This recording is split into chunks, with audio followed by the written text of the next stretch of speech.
हर हर महादेव शिव जी।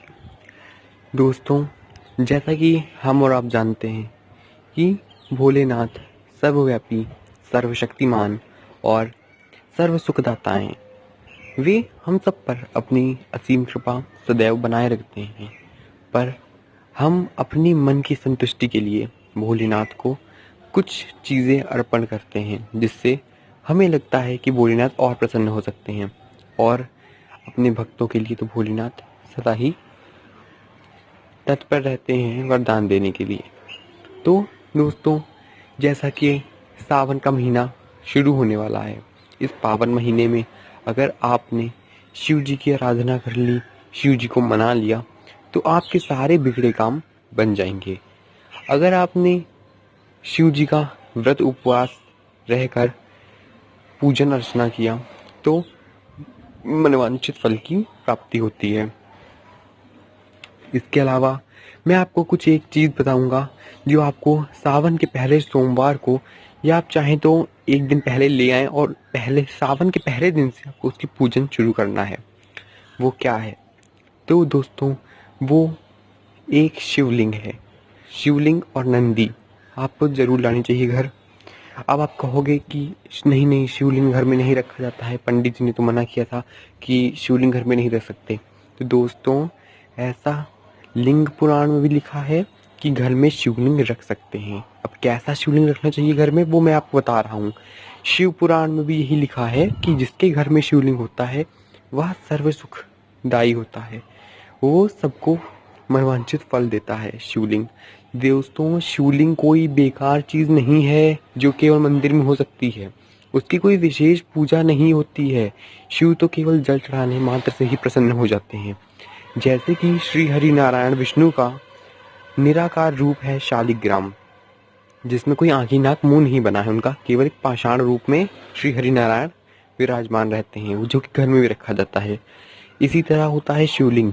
ये शिव और पार्वती का एक निराकार रूप होता है, जिसमें आँख नाक मुंह हाथ पैर नहीं होते हैं, बट ये पाषाण रूप से बना होता है, एक मूर्त रूप में, जिसे हम शिवलिंग कहते हैं। इससे अतिरिक्त ही कुछ नहीं होता है।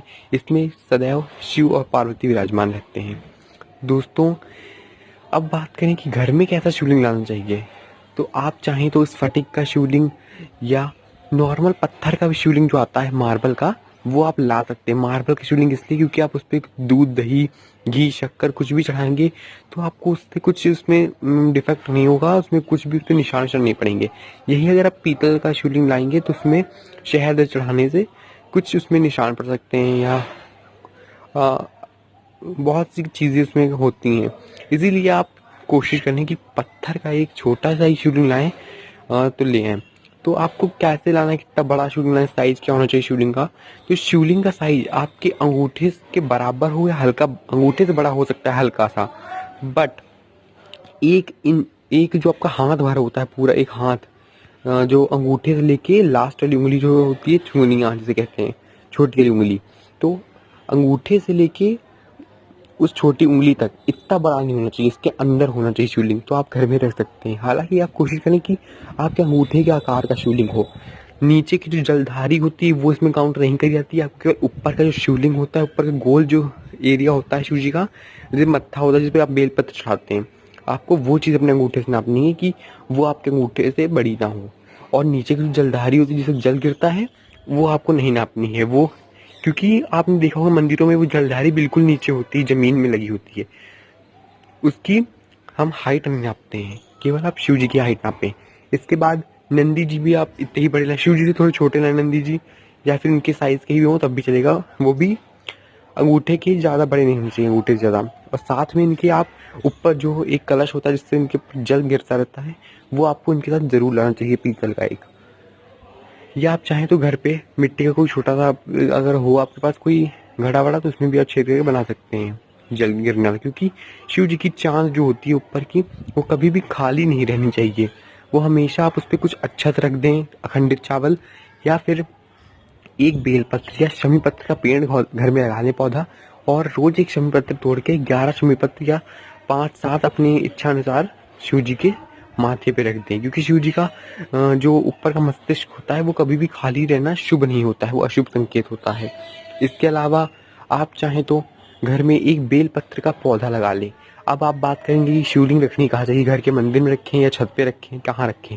तो आप मंदिर में भी रख सकते हैं, पर उसके जल जो होगा वो गिरने का और इधर-उधर बहने की समस्या ज़रूर आएगी आपके सामने। तो इसीलिए मैं आपको सजेस्ट कर रहा हूँ कि आप एक बड़े गमले में शमी पत्र का तो पौधा लगा लें, या बेल पत्र का पहले ट्राई करें। अगर बेल पत्र का पौधा मिलता है तो एक बेल पत्र का पौधा अपने गमले में लगा लें, बड़े गमले में। उसके नीचे मतलब वही पेड़ के पास उसको बेलपत्र के शिव जी और नंदी जी को विराजमान कर लें। पूरा परिवार आप चाहें तो वहीं रह सकते हैं, पर शिव और नंदी वहीं पे रख दें आप, बहुत बढ़िया होता है। कोई ज़रूरी नहीं है कि आप पूरा परिवार रखें, आप पूरे परिवार का एक साथ ध्यान कर लें, गणेश जी का ध्यान करके पूजन शुरू करें।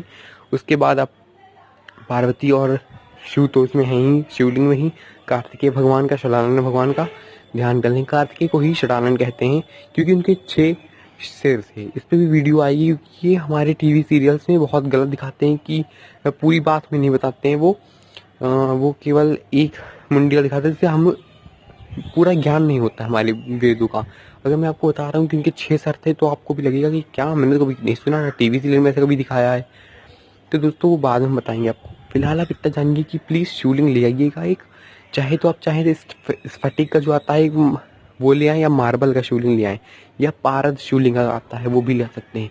पर मैंने आपको बताया मार्बल का शिवलिंग बहुत बढ़िया रहता है। सर्दी गर्मी बरसात किसी भी चीज़ से आपको उससे बचाने की ज़रूरत नहीं है, ना कभी चटकता है ना कुछ। असली मार्बल का लाएं और अंगूठे से ज़्यादा बड़ा ना हो, अंगूठे से हल्का बड़ा हो सकता है, और आपके एक हाथ भर से ज़्यादा बड़ा तो बिल्कुल शिवलिंग होना नहीं चाहिए।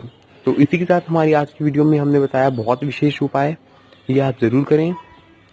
फिर आपको कहीं मंदिर जाने की भी ज़रूरत नहीं पड़ेगी, घर में ही आप रोज़ पूजा कर सकते हैं इनकी, नित्य शिवलिंग की पूजा करें 1 महीने तक, और फिर इसे घर पे ही स्थापित रखें। तो इसी के साथ हमारी वीडियो में इतना ही।